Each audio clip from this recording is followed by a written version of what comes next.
എന്ത് കളിയായിരിക്കും നമ്മള്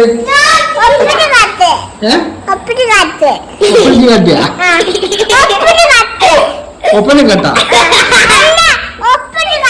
ഒളിച്ചി പറ്റിയ എന്നാ പോയല്ലേ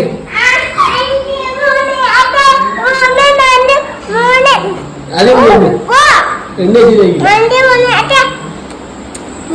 രണ്ടേ മൂന്ന് എട്ടരയാ എന്നാ ഓക്കെ ഒന്ന് ഒളിക്കട്ടെയാണ്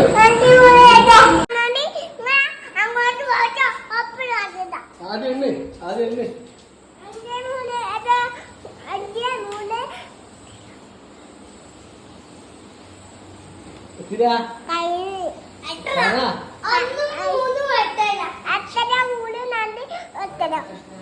എട്ടര എനിക്കാണ് പഠിപ്പിച്ചത് എന്റെ കണക്ക് ചോദിച്ചോ